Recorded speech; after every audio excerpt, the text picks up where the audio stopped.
One piece of advice I would give to other educators is to always be your biggest advocate for not just your students, but for yourself, with your administration, with your colleagues, and within your community. This means setting high standards, not just within your classroom, but outside of it as well. You hear it all the time. Set high standards and expectations in your classroom environment so that your students are continuously working toward goals and achieving them. But before your students can rise to high expectations, those expectations have to start with you. You have to believe and understand that your community and your students deserve the best possible experience. This means not tolerating less, and when given less, prove that your students and your program are worthy and deserving of more. When I first stepped into my current job, taking over a music program that hasn't existed in years, I wasn't sure what I would be stepping into. For context, I currently teach at 3 different schools: McLean High School and both of its middle school feeder programs. My focus is to build strong relationships and help those middle school students build their skills now, so over the next 2 to 3 years, they feel excited and prepared to continue learning about music at McLean High School.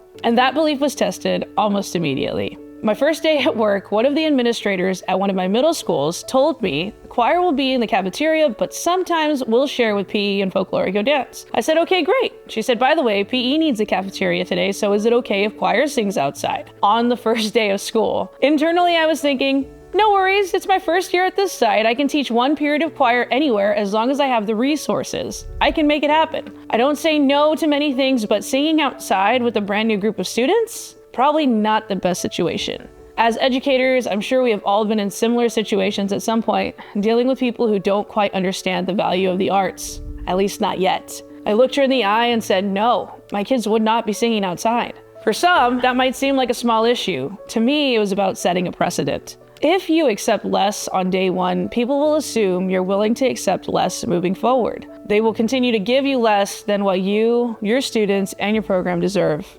Realistically, your students deserve the best learning experience possible. That is something many don't understand until you prove it to them. It was my first day of school where I put my students up on the cafeteria stage, and those students who were afraid to sing and who have never sung a note in their life left singing their heart out, excited for what's to come. And the best part? They sang so loud that the administrators walking through the cafeteria were able to hear it, and that got their buy-in. Soon, administrators were popping in to hear the choir. Soon, the choir at this school received formal choral uniforms, new risers, new music, and were able to attend several festivals because of that administrative buy-in. Setting high standards for yourself and advocating for your students will not only improve the quality of your programs, but you'll also find that you'll develop better musicians. Musicians who are excited to learn, who are excited to grow their voices, who are willing to try new things that are out of the box because they know you want what is best for them. This helps you develop rapport in the classroom, and growth can be seen on all ends, not just externally within performance, but also academically, socially, and emotionally within your students. For example, last year was my first year taking over this program at McLean, and because it was the first year, many of my students had never sung in choir before. Many, unfortunately, didn't even sign up for my class and were just put in there. I had a total of 12 students at the beginning of August 2024, and of those 12 students, only 3 of those students actually signed up for my class. It was a huge cultural shock coming from an elementary position that had hundreds of students to 12. But I knew if I kept pushing and advocating for these students and the potential of this program, that it would grow. Fortunately, because of my decade of experience building programs, I knew I needed to start from square one. I taught my high school students lessons that I also taught my elementary students. Yes, it was daunting at first, but when it came time for them to perform, they were able to execute multiple part harmonies by our winter concert. They showed everyone on campus, from staff to administration to their families, that this program is legit. This led to us growing from 12 students to over 25 students last year. That number sounds small, but it's over 100% increase, something I love to tell my kids. And we keep growing. We expanded from 1 to 2 class periods this year. I started a choir club. I rebranded the group to become more modern and cool for these kids, labeling it the McLean Mixtape Choir. I created a logo and handed out everyone a t-shirt once they enrolled.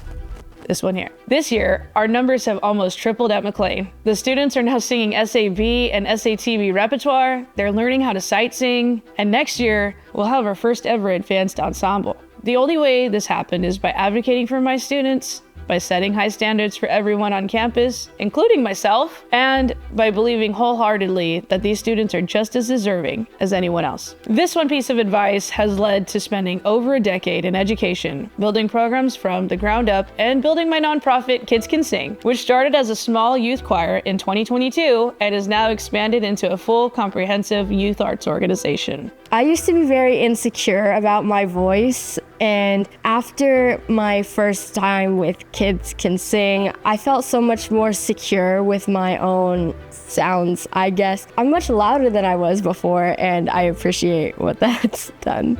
Expanding access to music and the arts begins with you. I'm so excited for the future of this program, and I hope if any of you are watching this, that you take this advice and go be passionate about whatever you believe in and never ever settle. Because your voice matters, and with that, you will change lives.